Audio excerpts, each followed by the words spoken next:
At JM in the AM. It's America's one and only Jewish Moments in the Morning radio program. Heard on listeners-sponsored digital radio. Around the world, the web at NachumSegal.com, on the Nachum Segal Network, and, of course, on the beloved NSN app. Well, our good friend Dr. Jeff Lichtman is with us live via telephone. He is a psychologist and educator who's director of graduate Jewish education and special education at Touro University Graduate School of Education, as well as the MS program in Holocaust, Genocide and Tolerance Education. He's here today to talk about careers in education, the program that he's running at Touro. Dr. Jeff Lichtman, a pleasure to welcome you back to JM in the AM. Pleasure to be back with you, Nachum. I appreciate that. You know, the impression is, and boy, I hope you tell me I'm wrong. The impression is there's simply not enough young men and women in our community who want to look at the field of education as a strong possibility for them as a career choice. And I think things were different years ago and that it was a more attractive field, or it did not have the competition among fields and career possibilities that exists today. Tell me what's myth and what's fact. Are our young people gravitating toward a school like yours?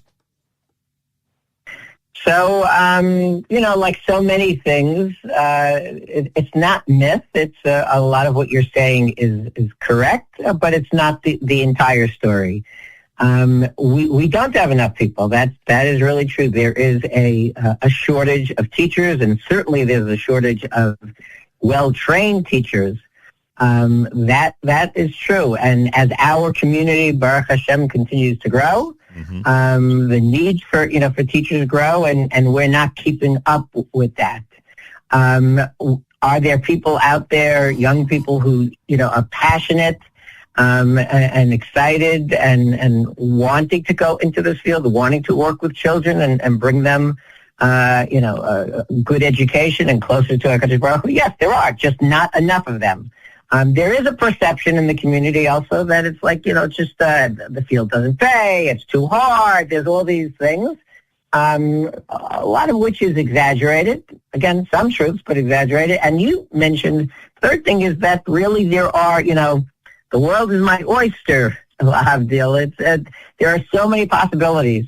And in the past, traditionally, teaching was something of a woman's career path, especially for women who wanted to work at the same time as they were growing, taking care of a family. Right. And for the last number of decades, other opportunities have developed for careers as occupational therapists, speech therapists, other kinds of things that still allow them to, work on a school kind of calendar where they can, raise a family and work and often make a greater salary. But the myth part is that, there is nothing really,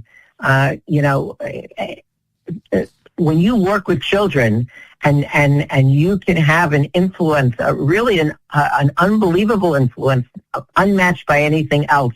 There's little that can give as much satisfaction, as working with children, as teaching, particularly when you're trained and you know what to do.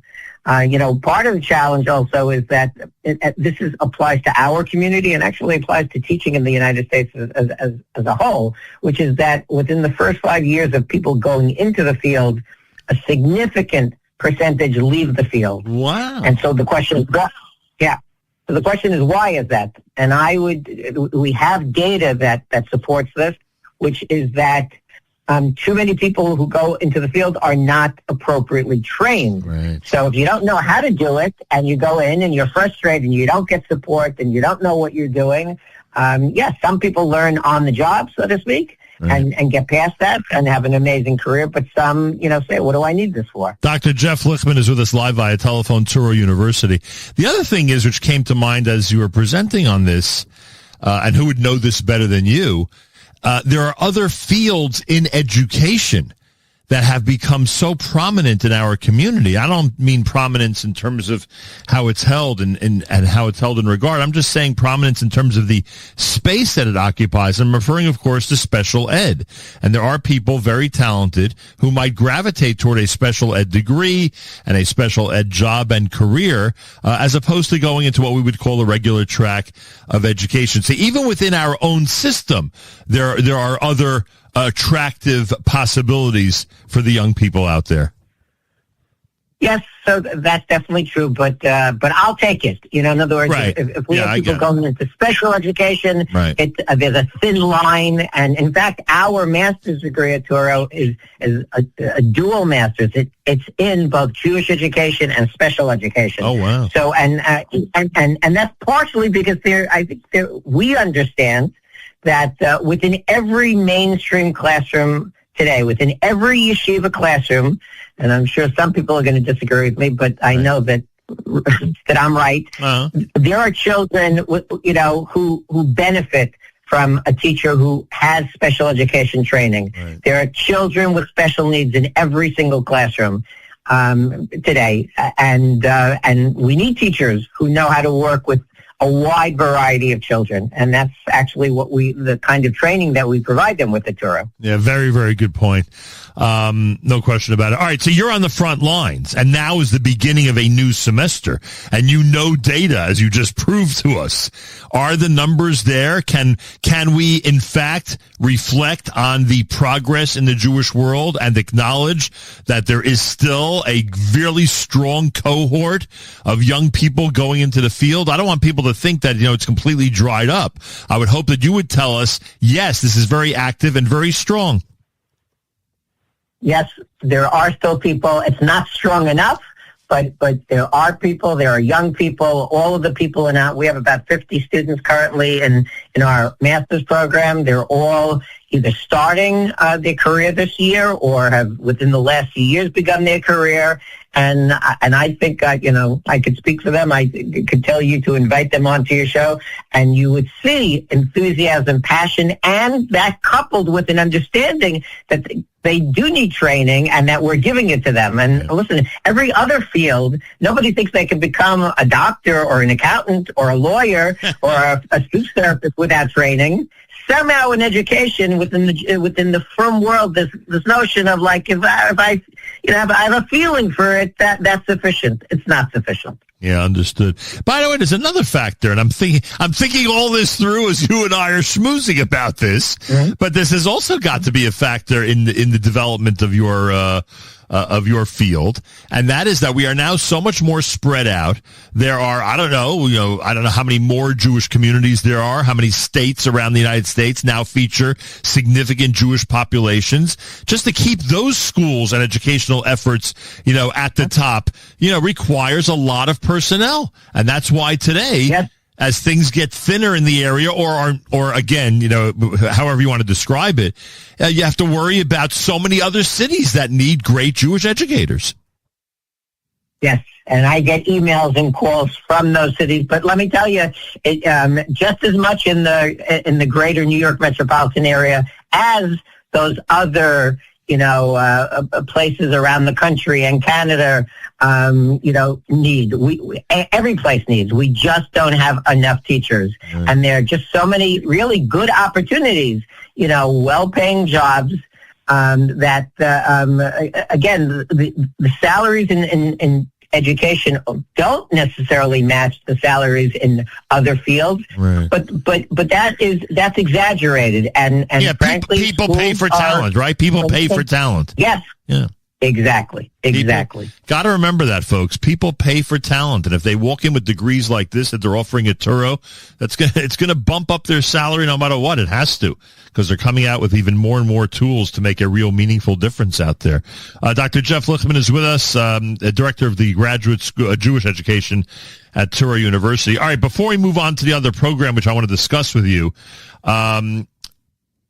are you able, is your, I don't even know if this is really the task for your faculty, But during this process, as you get to know the students, as your faculty gets to know the students, can you veer them and guide them into the area of education that you think is best? In other words, do you see students in this program, for instance, I'm just curious, in this program, for instance, where you say to yourself, this is a natural high school teacher. This is a natural, Aleph Beis teacher. This is a natural this or that. Like, does that come about, and does that already start to form during this process? It's interesting. That's a great question, Nachum.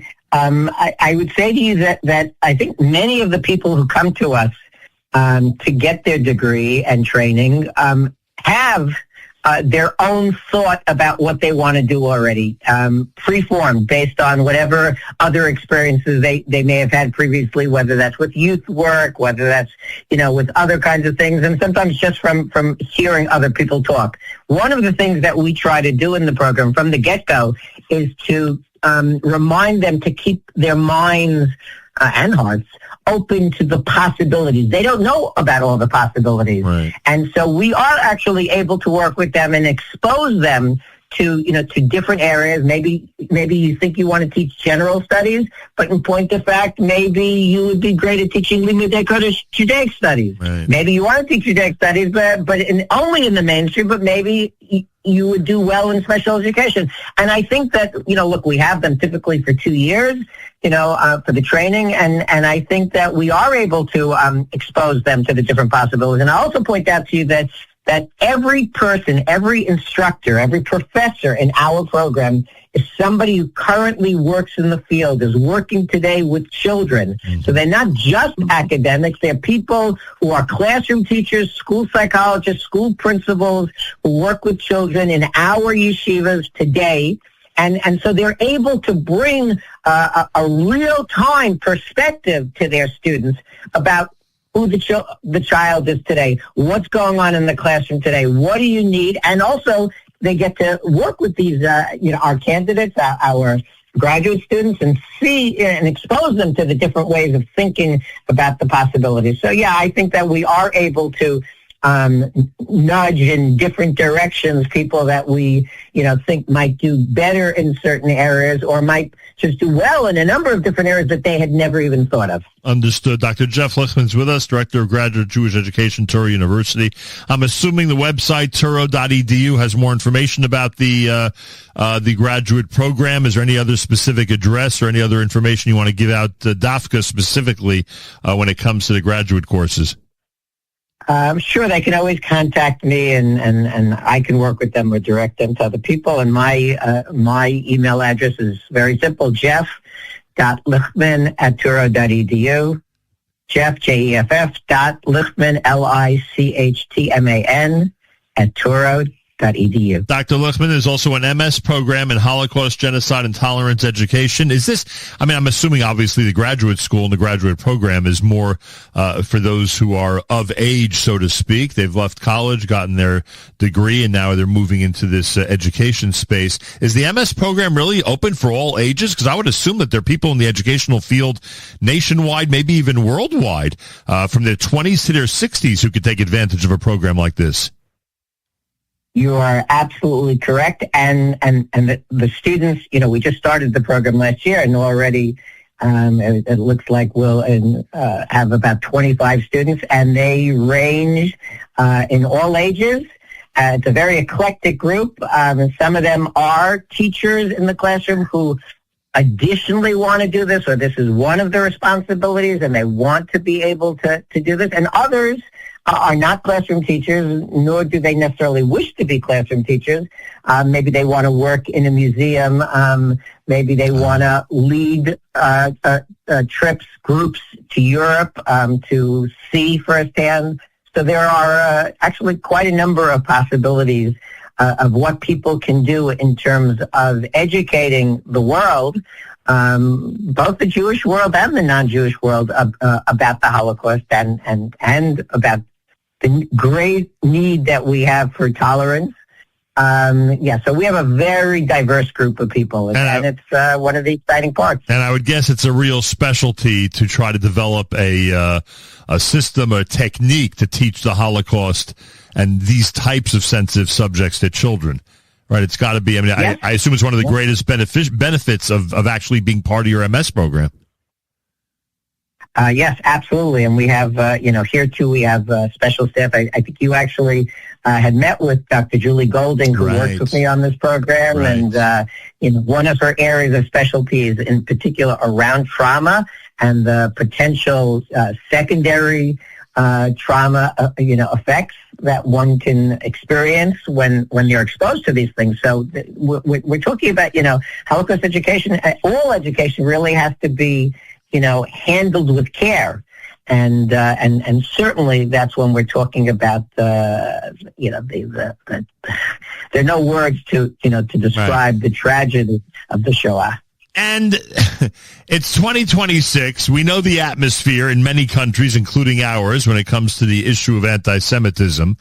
Does that make this whole program, I don't know, a little bit different, or maybe make it seem even more important to you? What do you think as you think of your leadership role in this capacity in this era? And I think that it was always, when we conceived of this, 4 years ago, it was, clear to me that we needed something along these lines. There are lots of programs out there about Holocaust studies where you learn about the Holocaust, but we are unique in being a program that educates and trains people to teach about the Holocaust, and it was never more timely.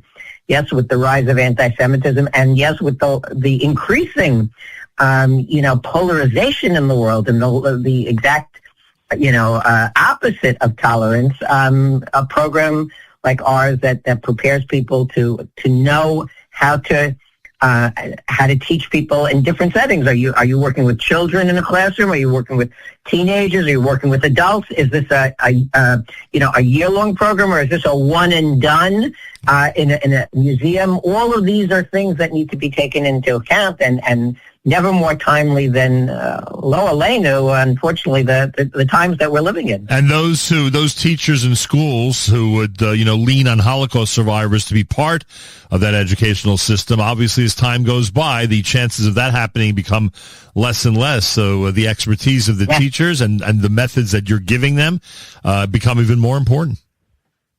Yes, absolutely. And I don't have to remind you, and this is also in the context of more and more people, coming out denying the Holocaust. And without as there are fewer and fewer survivors, it becomes incumbent on us to, know what are the facts, where can we pull the facts and the proof to be able to, again, inform the world. And also, again, how do you inform the world? Even if it's crystal clear to us, if people don't want to hear, if people don't want to know, that's really a problem. So we work on how do you get them to want to know? And so sometimes, sometimes it comes from an interest that they have in learning about the Holocaust. Sometimes it comes from other areas where we can introduce the Holocaust and hopefully lessons learned from the Holocaust, although, again, we live in a time where it seems that is less and less the case. Yeah, understood. A lot of important work going on at Touro University, folks. Dr. Jeff Lichtman with the Touro University Graduate School of Education. He's director of the Graduate Jewish Education and Special Education. Of course, the MS program in Holocaust, Genocide and Tolerance Education as well. Those of you out there who would like to explore Touro University's Graduate School of Education, and especially, again, what we discussed today, Jewish education, special education, and their special MS program in Holocaust education. You can go to the website, touro.edu, touro.edu. And, of course, Dr. Lichtman, who just gave out his email address earlier in this conversation, is more than happy to speak to anybody directly about pursuing these fields. And I had a feeling that I'd walk away with a positive outlook in what some people like to paint as a difficult situation when it comes to finding people in the field of Jewish education, Dr. Lichtman. But it does sound like there's a lot of great work going on, that you're training a lot of very talented people out there. Yes. Fortunately, we are, but we need more. So I hope that your listeners are listening, and we need not just young people, but people of all ages to come and to be trained and to learn how to effectively and enthusiastically and meaningfully work with the children of our community. It's an amazing bracha. It's really a blessing to have the opportunity to do this. Yeah, I agree with you. And I just think that, years ago, I think that the field of Jewish education was a prominent choice, like with all the others. But now there are so many people, especially in the older generations, not a criticism, just a reality, who are so focused on certain areas, and they try to guide their children and their students onto certain tracks, and they don't as often as you would say, present Jewish education in general as a really good option. So hopefully conversations like this will make people think twice as they consider what they're recommending to both the young and the bit older people out there as they pursue their careers. Dr. Lichtman, I take this opportunity to wish you a good luck. It's the beginning of the new semester, and to wish you a Shana Tova, and thanks so much for joining us. And to you too, Nachum. Thank you. Much appreciated. Dr. Jeff Lichtman, Touro.edu, folks. Check it out.